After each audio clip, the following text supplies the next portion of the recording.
ઉપલેટામાં VP Ghetiya school ખાતે એનડીઆરએફની team દ્વારા વિદ્યાર્થીઓને કુદરતી આફતો સમયે રક્ષણ મેળવવા એક અવેરનેસ કાર્યક્રમનું આયોજન કરાયું હતું। હાલ સૌરાષ્ટ્ર અને ગુજરાતમાં વરસાદની ઋતુની શરૂઆત થઈ ચૂકી છે। આવામાં અનેક જગ્યાએ ભારે વરસાદની પણ શક્યતાઓ દર્શાતી હોય છે, જેને લઈ ગુજરાત સરકાર દ્વારા તેમની આગોતરી તૈયારીઓ પણ કરવામાં આવે છે અને દરેક જિલ્લા અને તાલુકાઓમાં વધુ પૂરના પાણીને લઈને આવતી આફતો માટે અગાઉથી જ એનડીઆરએફની ટીમ તૈનાત કરવામાં આવે છે। ત્યારે હાલ રાજકોટ જિલ્લામાં પણ તારીખ 18/6થી દરેક તાલુકામાં આ ટીમને તૈનાત કરવામાં આવી ચૂકી છે। ત્યારે આવી આફતોને લઈને દરેક લોકો પણ કાળજી રાખે અને પોતાના પરિવારનો અને જાનમાલની રક્ષા કરવાની જાણકારી મેળવે, તેના માટે ઉપલેટા વીપી ઘેટિયા સ્કૂલ ખાતે તમામ વિદ્યાર્થીઓ સાથે એનડીઆરએફની ટીમ દ્વારા એક અવેરનેસ કાર્યક્રમનું આયોજન કરવામાં આવ્યું હતું, જેમાં પૂર જેવી સ્થિતિ, ભૂકંપ, વિમાન દુર્ઘટના કે અન્ય કોઈ કુદરતી આપત્તિ સામે કેવી રીતે બચાવ મેળવી પોતાનું તેમજ પોતાના પરિવારનું રક્ષણ મેળવી જાનમાલની તકેદારી રાખવા તે સહિતની જાણકારી એનડીઆરએફની ટીમ દ્વારા બાળકોને આપવામાં આવી હતી, જેથી ભવિષ્યમાં કોઈપણ જાતની કુદરતી કે માનવ સર્જિત આફતો આવે તો તેનાથી બાળકો ગભરાયા વિના તેમની સામે લડી અને પોતાનો બચાવ કરી શકે। રિપોર્ટર સરફરાજ કોડી। હું બહાદુર ડાંગર વીપી ઘેટિયા માધ્યમિક શાળામાં શિક્ષક તરીકે ફરજ બજાવું છું।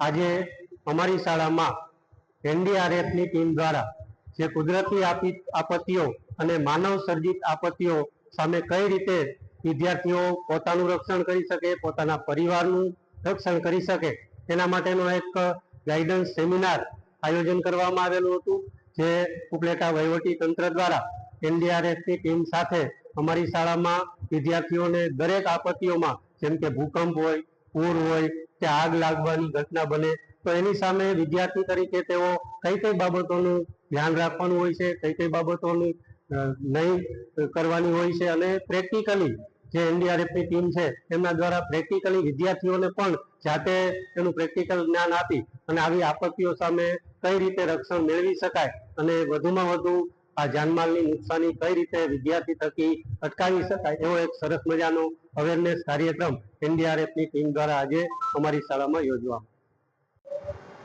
मैं इंस्पेक्टर विपिन कुमार 6 एनडीआरएफ बड़ोदरा से, जो कि हमारी team Shri Surendra Singh commandant 06 battalion NDRF के नेतृत्व में कार्यरत है।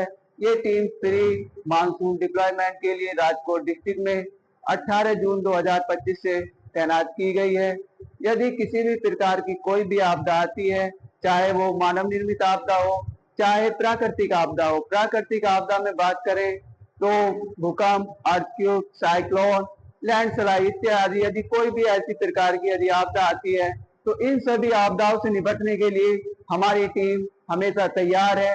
या फिर कोई मानव निर्मित आपदा आती है, जैसे किसी बांध का टूट जाना या कहीं ब्लास्ट हो जाना या रेल दुर्घटना या एयरक्राफ्ट दुर्घटना, इससे संबंधित यदि कोई भी ऐसी आपदा आती है तो हमारी टीम हमेशा तैयार है।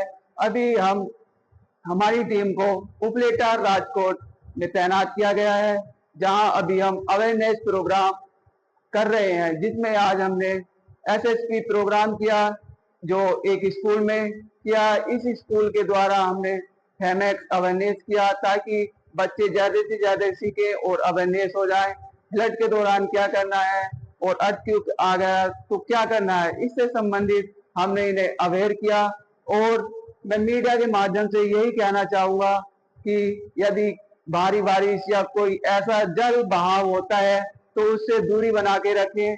यदि आपको लगता है 2 से 3 फीट पानी है तो आप उस पानी के अंदर ना जाए, क्योंकि वह आपको नुकसान पहुंचा सकता है। तो इसलिए आप पानी से दूरी बना के रखें। Thank you. નમસ્તે, મારું નામ ડોલેરા ઉર્જિતા છે અને હું 11મા ધોરણમાં ભણું છું અને હું વીપી ઘેટિયા માધ્યમિક શાળામાં અભ્યાસ કરું છું। તો આજે ચોમાસાના દિવસોમાં અમને એનડીઆરએફની ટીમની મદદથી અમને કઈ આપત્તિ સામે શું કરવું જોઈએ એ બધીની માહિતી અમને આપી છે। તો એના દ્વારા જ્યારે આપત્તિ આવે ત્યારે આપણે શું કરવું જોઈએ, કેવી મદદ કરવી જોઈએ અને જ્યારે આપત્તિ આવે ત્યારે આપણે ગભરાવું ના જોઈએ।